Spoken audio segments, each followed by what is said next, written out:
Welcome to the annual convocation of the School of Information. On this occasion, we come together to celebrate both our commonality and our diversity and the start of a new academic year. As guiding principles at UMSI, we have 3 words that summarize what we are, what we do, and what we hope to achieve.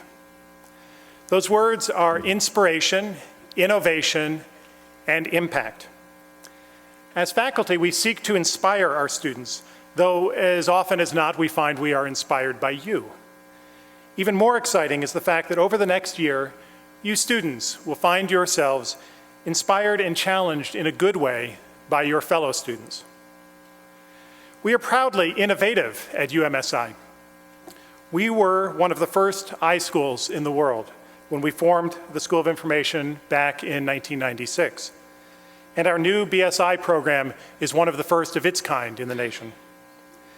Our faculty are in the vanguard of groundbreaking research fields like human-computer interaction, digital preservation, big data, health informatics. But our third tenet, impact, is the theme of today's event and the year ahead. We wish to do more than inspire and innovate. We want the information that we seek and create and share to have a real and significant impact on the world around us. We seek to have impact on our neighbors in Southeast Michigan, whether it's the economically distressed city of Detroit or smaller cities combating equally tough issues of urban blight such as Flint and Jackson. We wish to have an impact globally, like devising ways for human rights lawyers in India to share resources, or rebuilding a cultural history heritage in post-genocide Rwanda. We also celebrate the impact that members of our community have right here at the School of Information. Our annual awards recognize the positive influences of our students, our staff, and our faculty. The Nikki Rhoda Student Impact Award recognizes a student, like Nikki Rhoda, who has had a positive impact on the school while a student here. This past year's recipient was Lan Voba, whose outstanding contributions included leadership roles in 2 student organizations, as well as coordinating events like QuasiCon and World Information Architecture Day. We give 2 staff awards annually as well. These recognize impact on staff and on our mission to build a better world. The Peer-to-Peer Staff Award honors someone who has made a significant contribution in service to other staff. And this year's winner was HR Generalist Heidi Skripik. The Outstanding Staff Award for advancing the UMSI mission went to Service Engagement Program Manager Kelly Kowach. I believe they're both here. Please join me in congratulating Heidi and Kelly.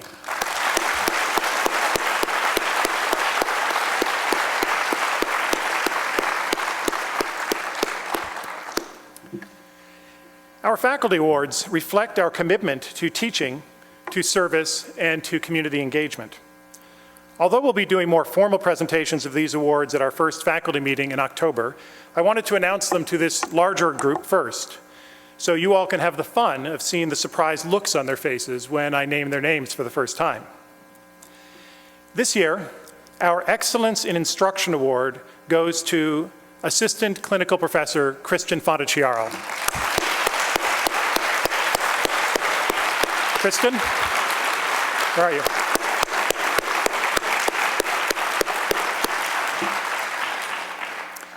Kristen's students annually praise her as one of the most effective instructors they've had, and she inspires them to go beyond themselves, from publishing their work to volunteering in the Michigan Makers program, serving youth in needy communities.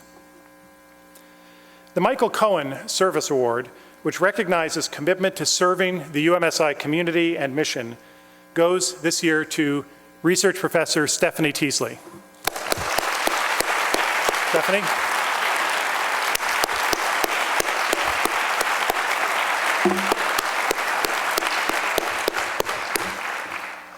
Stephanie served the school and its students as a doctoral program director for 7 years, and she serves the university broadly as a campus leader. Last year alone, she served on the Provost's Online Education Policy and Strategy Committee, the Provost Learning Analytics Task Force, the University Information Technology Council, and the University Digital Initiatives Advisory Group. Finally, we're introducing a new award this year. It's going to be named for Professor Emerita Joan Durrance, the Joan Durrance Community Engagement Award. Joan was a leader in the field of community informatics, and it's very fitting that the founders of two new programs at UMSI that exemplify community engagement should be the first winners of this award. Cliff Lampe for Citizen Interaction Design and Joyojit Pal for the Global Information Engagement Program.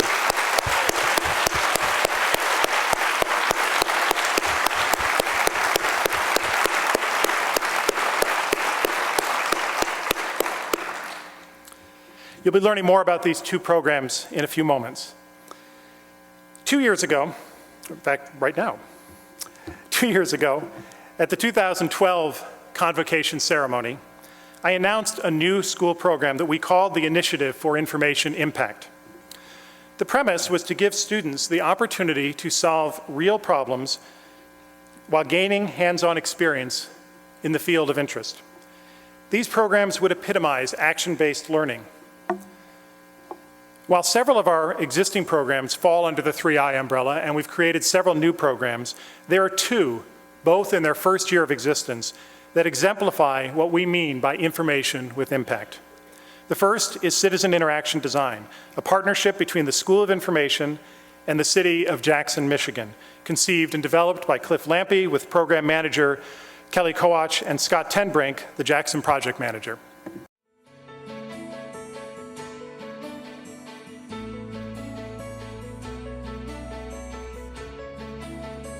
The students bring a wealth of creativity. They bring a fresh perspective to the issues we deal with on a daily basis.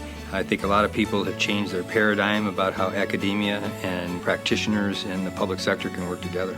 I can't imagine there's not a city that was built at the time when most of Michigan was built that's not going to go through this process at one time or another.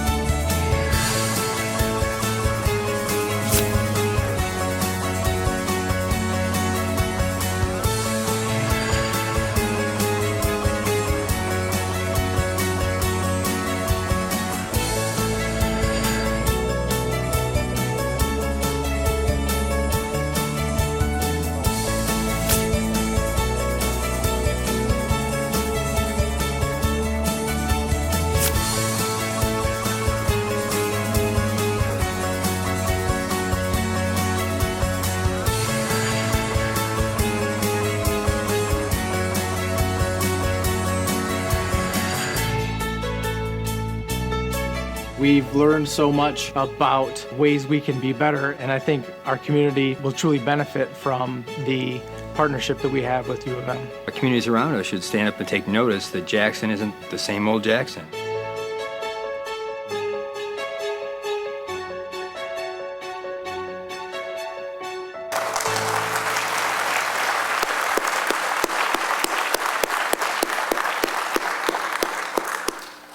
Now I'd like to introduce recent MSI graduate James Richardson, who's going to tell you about his CID project, the Open Data Policy for the City of Jackson.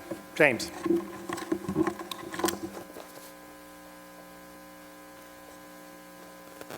I've shaved.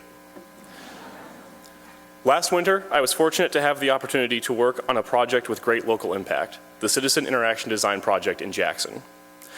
My partner, Jonathan Davidson, and I were assigned to the Open Data Project team. Open data is the idea that certain data sets held by the government should be freely available for everyone to use, manipulate, or republish. Open data means that citizens have access to expanding volumes of data held by their governments. For cities like Jackson, locally relevant information, such as road construction projects and the status of public services, are a great starting point. Economic and geographic data can also be released and used creatively by the public. Open data benefits citizens by allowing them to see and make positive use of data collected by the city.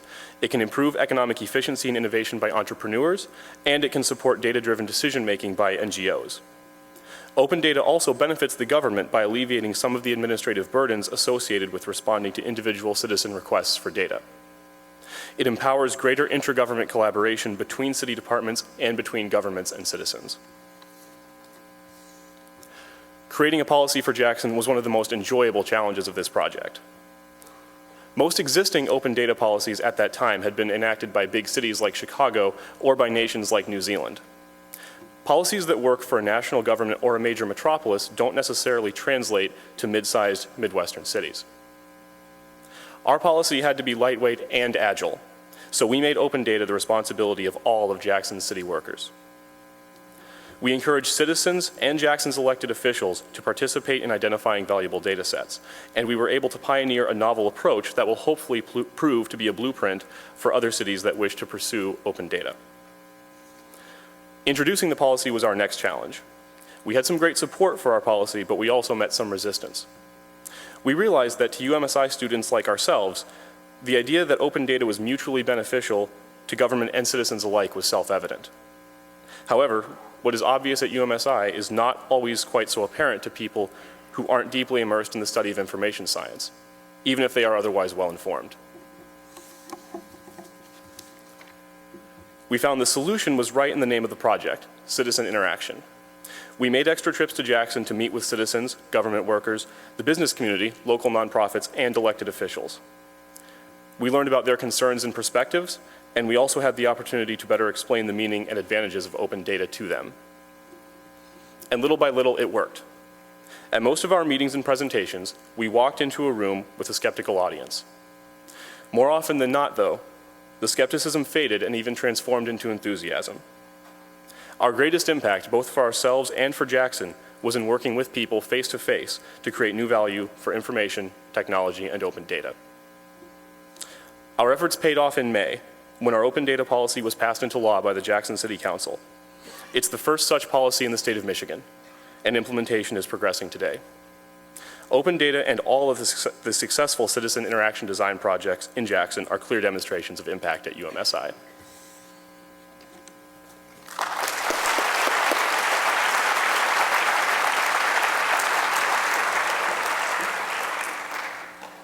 Thank you, James. The second project we're featuring today is the Global Information Exchange Program, our first formal international service learning program. Under the direction of Joya G. Powell with support from Program Manager Kelly Koach, 6 teams of students worked with organizations in India to help solve information problems these organizations had identified. The students spent 1 semester working remotely with their sponsors to develop prototype solutions and then headed to India to put those plans into action.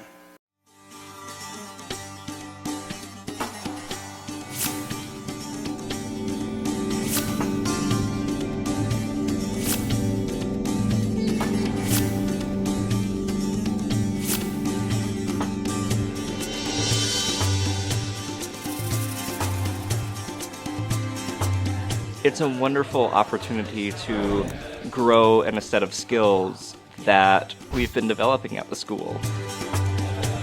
In the United States, we're really fortunate to have some additional access and laws in place, and I'm really interested to learn more about India's services, to be a part of something that's bigger than myself, and I'm learning a lot.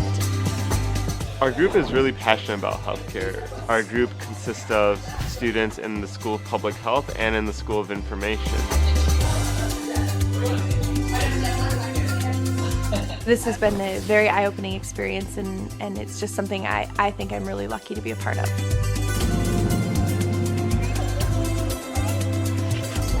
We got to work on a project that we saw firsthand how it will impact people in a really, really important way.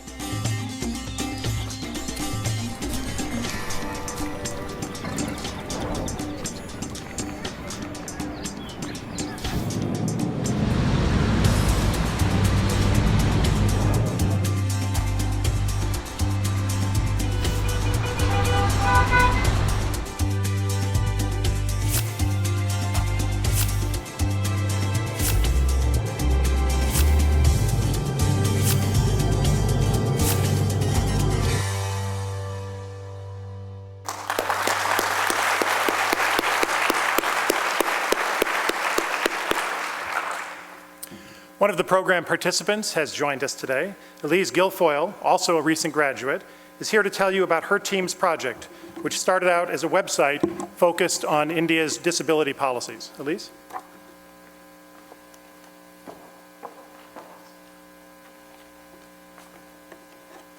Thank you, Dean Mackie-Mason. I'm honored to be here today to represent the School of Information's Global Information Engagement Program, or what we fellows have come to refer to as GIEP. As one of 19 students selected for the GIEP India Fellowship in its inaugural semester, I'm excited to share with you my own personal experience of the program, as well as the impact that my team's specific project had on a community in India. When I was accepted into the GIEP program back in November, I signed up for a project with Katie Goddard of the Ford School and Kevin Smith of the School of Information. Our project involved building a website for the National Institute of Speech and Hearing in Kerala, India, that would house Indian disability policies, as well as make a comparison between US and India's policies on the subject. I remember thinking to myself, this will be so easy. We'll just create a simple website, put all the policies up there, then get some feedback when we're there. Done. When I started meeting with my team, our professor, and project partner in India, I began to realize it definitely wasn't going to be that easy. In fact, we learned over time that for our site to have a meaningful impact on our target audience, our project scope should be much larger than a simple disability policy repository. We also realized that people living with disabilities might not be able to access websites in the way in which we were familiar. And finally, we began to see how establishing more partnerships with disability organizations in India would be key to getting all the information that we needed. This would also build strong relationships with advocacy organizations that could help spread the word about our site to ensure that we had a strong user base. Needless to say, the project had gotten a lot more involved, and at that point, we hadn't even gotten to the India part. Over the course of several months, we established strong partnerships with advocacy organizations in India. We held a lot of scoping meetings with the National Institute of Speech and Hearing, our professor, and our GIEP counterparts. And we spent a lot of nights in the basement of North Quad, working on building the site and generating content. But by April, we had a functioning website and we were ready to take it to India. Upon our arrival in India, we encountered one primary challenge, which was alarmingly slow internet access. Making what would have been small tweaks to our website at Michigan ended up taking long periods of time with the access that we had. And there's a great Will Ferrell quote where he says, "Before you marry a person, you should first make them use a computer with slow internet to see who they really are." And I'm really happy to say that my teammates and I weathered the obstacle without wanting to throw things at each other. Although we had conducted research on web accessibility to ensure the site would meet the needs of the disability community, we realized we hadn't actually shown the site to the community yet. Conducting usability tests with this audience in India was key to understanding navigation behavior, site interaction, ease of use, and screen reader capability. So we conducted usability tests with parents of children living with disabilities, as well as employees of the Kerala Federation for the Blind, who were blind themselves. Through these critical interactions, and with valuable feedback from partners and stakeholders, we improved the website's accessibility immensely. The capstone of our project was a press conference at which the Social Welfare Minister for Kerala announced the debut of our website, accesshub.org. After the press conference, the website was mentioned in 11 local newspapers. It has been really thrilling to see Access Hub's name in the news. But what's more exciting about this kind of publicity is the likelihood that Access Hub will gain more traction with potential users and be able to help more people living with disabilities in India. As of today, we have almost 600 disability services listed in the website and over 1,700 registered users, just since the site was launched in late June. I'm very grateful to have been part of the Global Information Engagement Program. With the skills that the School of Information imparts to its students, in combination with your own individual interests and passions, you have the potential to make an incredible impact in the world. If you're a new or current student at the School of Information, I strongly encourage you to consider GIEP during your time here. Thank you.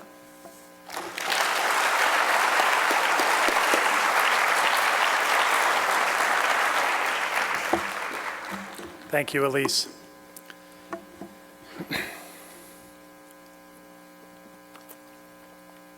In our mission, we are explicit about our commitment to impact. We want to build a better world. We say we will do this by creating and sharing knowledge. My central focus in today's convocation is impact through creating knowledge. If we're in the business of knowledge creation, we need to think for a moment about what we mean by knowing. One of the most common and important things we want to know is whether A causes B. For example, if a health librarian provides credibility scores for health information on the internet, will users actually experience better health? It may sound like a good idea, but before we spend a lot of time and money implementing it, is it correct? Here's an example.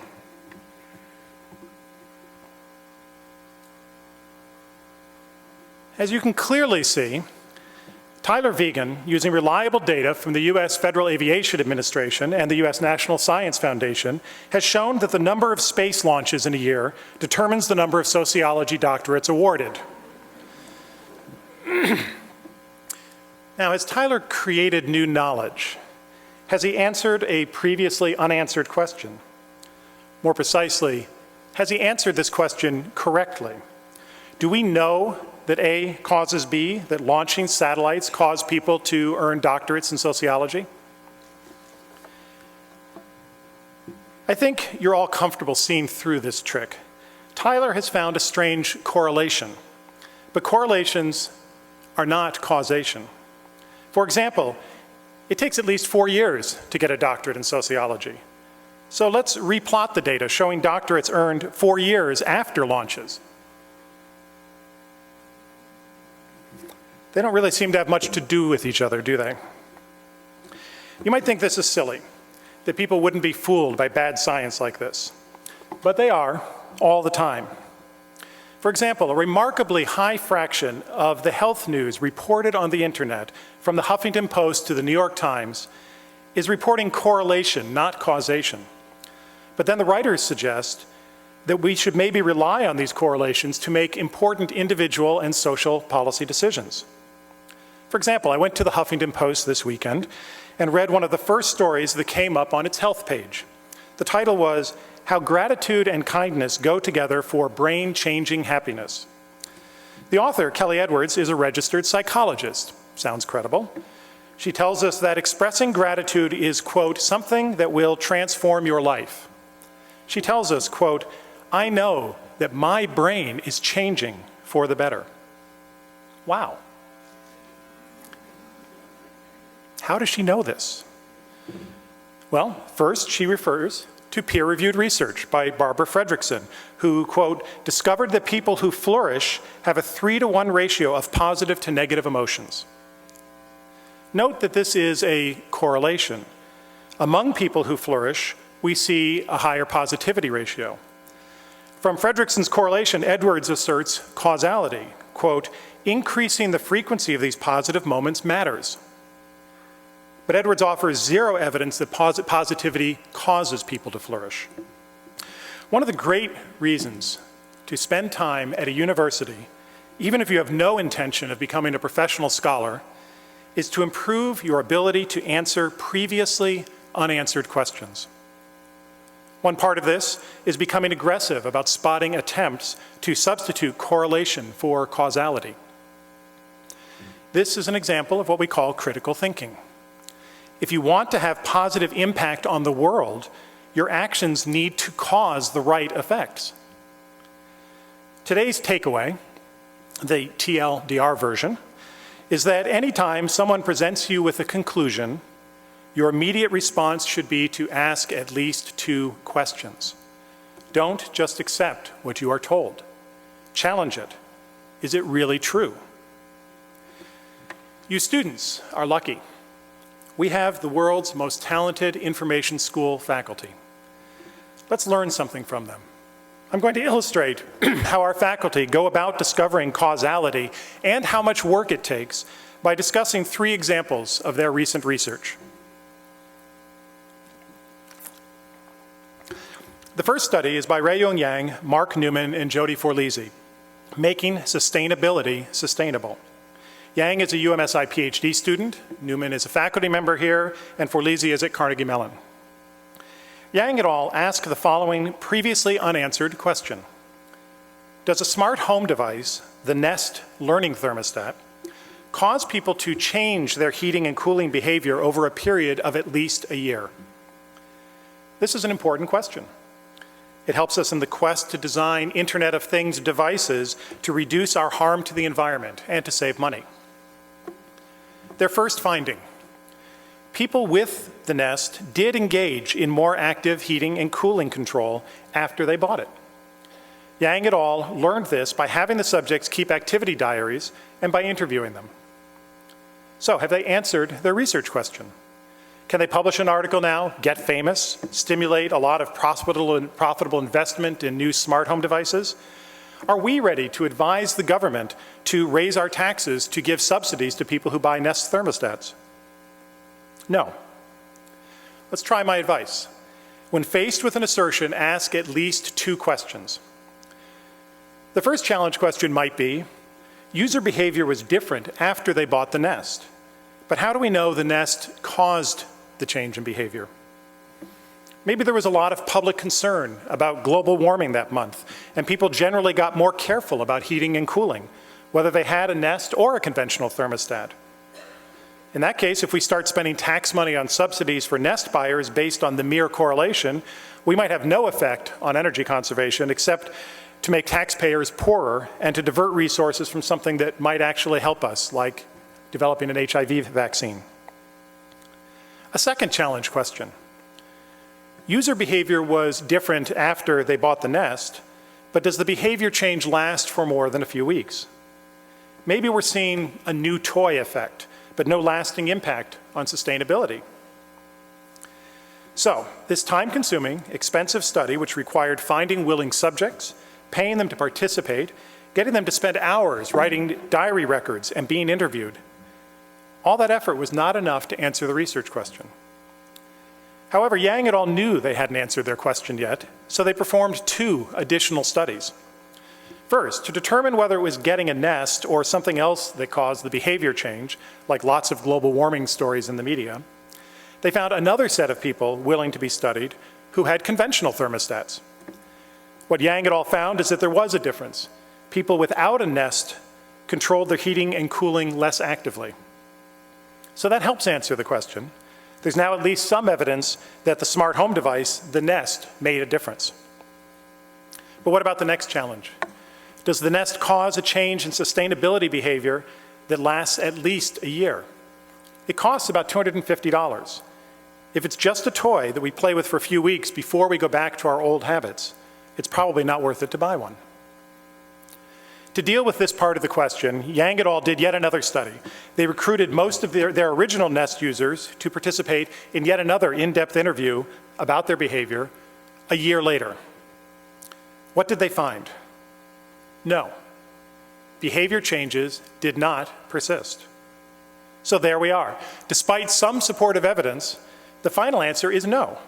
The smart home device may have caused a short-term behavior change, but it did not last. Now do you see how hard it is to create new knowledge, true facts, and true theories?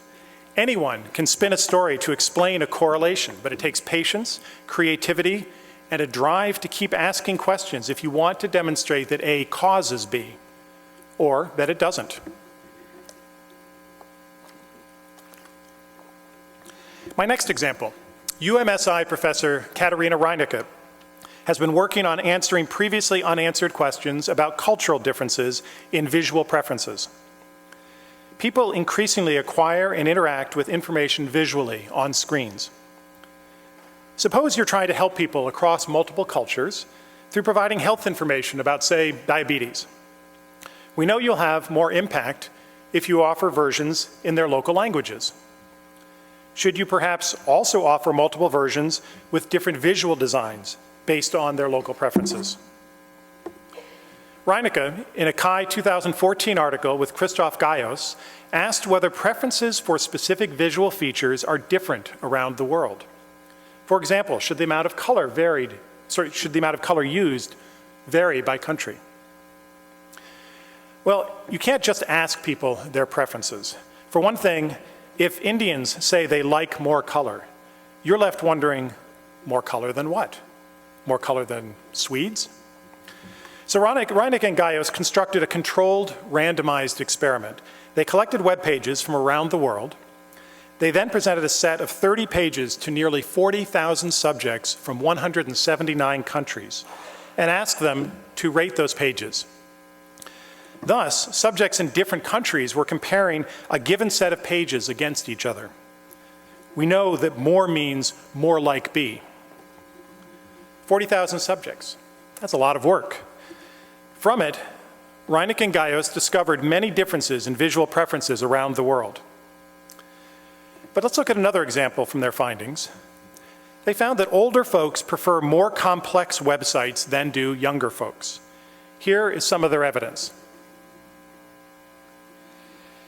When comparing pairs of sites, left to right, under 20s prefer the simpler sites on the left, while the over 51s prefer the more complex websites on the right.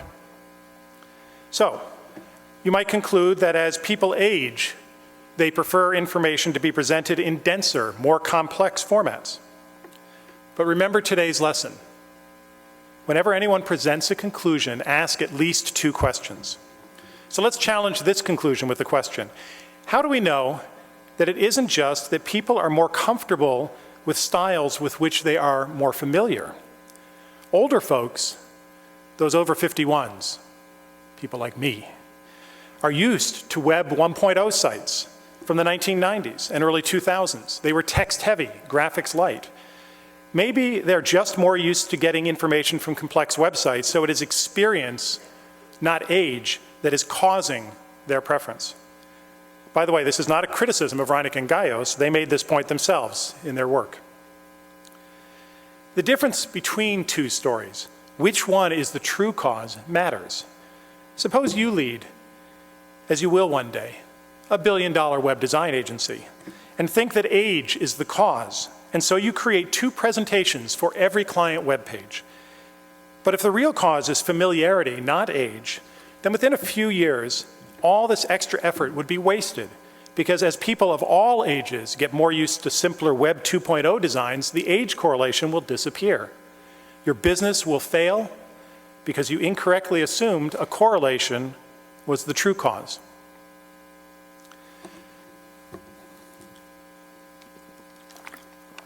The third and final example for today. UMSI professors Yan Chen and Xiaozhu Mei have been studying how to increase contributions to social causes. In fact, Yan and I ran an experiment on how to increase donations to the online Internet Public Library about a decade ago. But I'm going to talk about the more recent work that Yan and Xiaozhu are doing.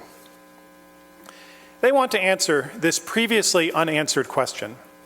Does the opportunity to form teams in a crowdfunding setting increase charitable contributions? To answer this, they study Kiva.org, which is a nonprofit organization with a mission to connect people through lending to alleviate poverty. On Kiva, people put up loans to help the poor start or improve businesses, and lenders can form and join teams. Kiva is a charity. There's no interest paid on the loan, and some loans are never repaid at all. In a 2012 study of over 5,000 lenders, Chen, Liu, and Mei compare lending by those who join teams and those who do not. After controlling for different charitable motivations, they measured the difference in lending behavior between team and solo lenders. They found that team members made nearly 1 more loan per month on average. Great, they've answered the question. Does the opportunity to form teams increase lending? Yes, right? No, wrong. That's not the question they answered. What they found was that belonging to a team was correlated with more loans, but they don't know whether it was team formation that caused more loans. For example, those who joined teams were, of course, different people than those who did not, by definition. Maybe there's something unrelated, let's call it factor X, that causes them to join teams and to make more loans. If so, take away the teams and these lenders will still make more loans because they still have factor X, and the ability to join teams may be irrelevant. Answering the original unanswered question requires more work. Well, Kiva was so excited by the initial results that they allowed Chen, Liu, and Mei to run a randomized field experiment on 550 lending teams. To determine whether being on a team causes more lending, they tested two features of team behavior that are only possible if you belong to a team: encouraging your team members through goal setting and helping your team members through coordination. Their experiment was clever. They created artificial lenders with made-up names. They had them join teams and make real loans. Research can be expensive as well as time-consuming. The artificial lenders then engaged in one of four behaviors: a control case or one of three treatments. Either they made the loan and did nothing else, the control, or they made the loan and also announced to other team members a goal, or they provided coordinating information to their team, or both. They sent these messages through the private team message forum which Kiva creates. Because the message forums exist only for teams, non-team lenders cannot be influenced by this kind of team activity.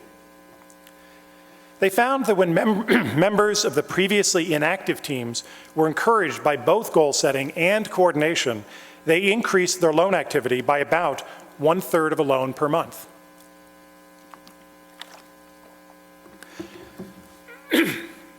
Now we have a convincing answer to this previously unanswered question. Being on a team is not only correlated with higher contributions, but it causes higher contributions on average when team members engage in goal setting and coordination. But remember, I said every time someone asserts a conclusion, ask at least two questions. One question we might ask here is whether team formation helps only in social lending settings like Kiva, or would it also help pure charitable donation programs like the CrowdRise program we run to support our alternative spring break every winter? We could guess whether the results generalize to different settings, but we don't know. For now, this is an unanswered question. Another question might be, choosing to be on a team increases lending, but if we nudge reluctant members to join a team, will that increase their lending? Perhaps this effect only works for those predisposed to join a team without a nudge. Well, this new knowledge is having an impact in the world. This summer, Kiva invited 2 UMSI PhD students, Wei Ai and Yang Liu, out to San Francisco, where they worked with Kiva engineers to develop a system to recommend an appropriate team to new Kiva members.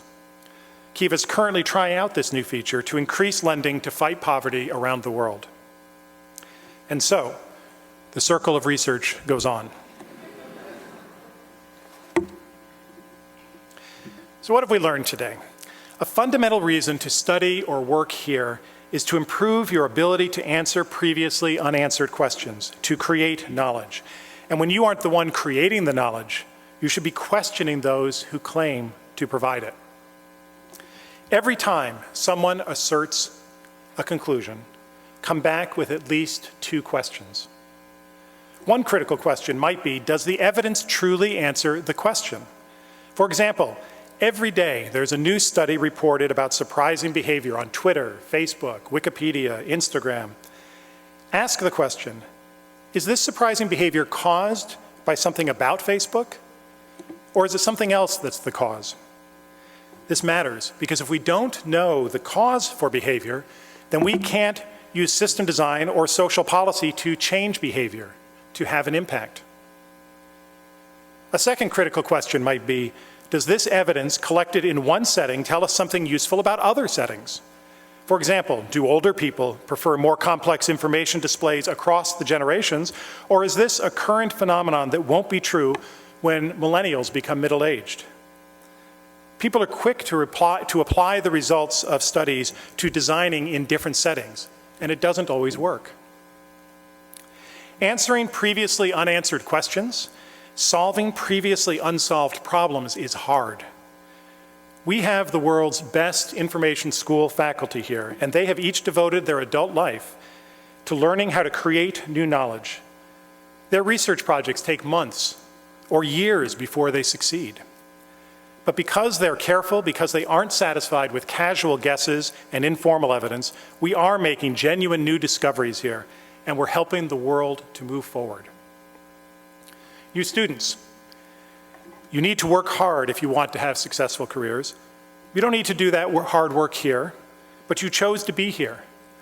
And if you work hard here, you can benefit from one of the things the top universities do best, learning how to ask questions and judging carefully when those questions are actually answered correctly and usefully.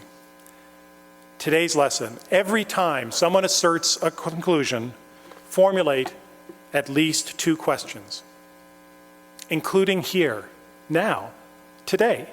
Don't just accept my assertion. Ask questions. Challenge what you've heard, and don't leap to casual answers. Now a word or two about you.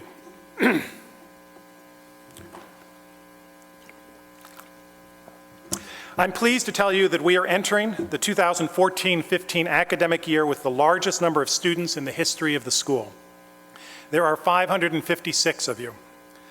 First, a special welcome to our first class of Bachelor of Science in Information students.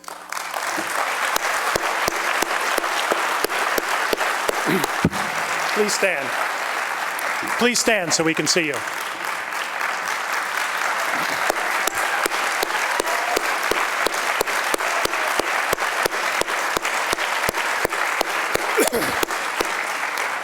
There are 89 of you, 61 juniors and 28 seniors.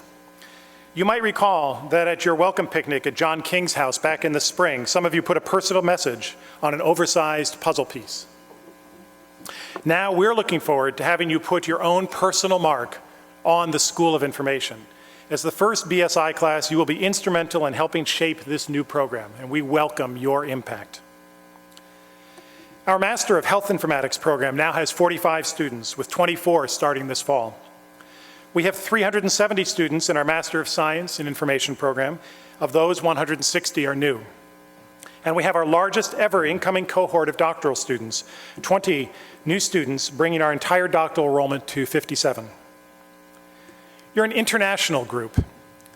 You hail from 15 countries in addition to the United States: Austria, Canada, China, El Salvador, Hong Kong, India, Indonesia, Jamaica, Japan, Jordan, Malaysia, Pakistan, Poland, South Korea, and Taiwan. Others of you have experience teaching abroad in Brazil, Indonesia, and Japan.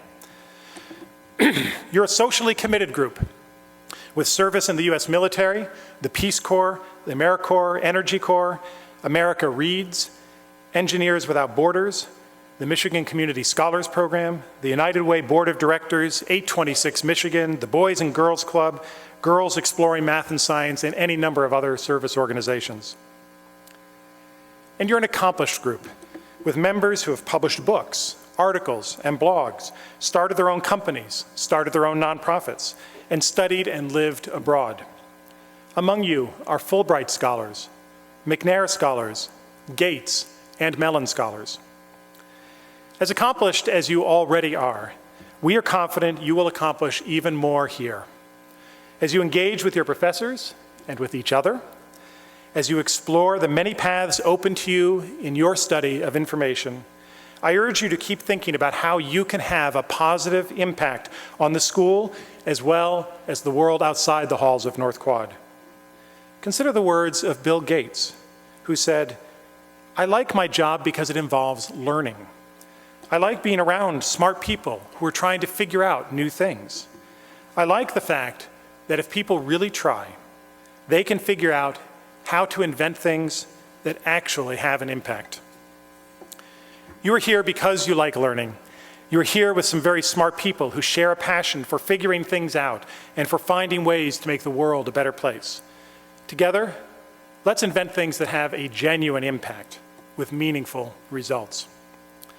Let's make this not only the biggest class of the School of Information, but the very best ever. Let's get started. But first, let's eat. I have one last request of you. Please wait until the faculty has processed out of the auditorium before you leave your seats, and then we'll see you next door at Rackham's East Lawn for our welcome picnic. Thank you for coming. Enjoy the afternoon and have a wonderful year.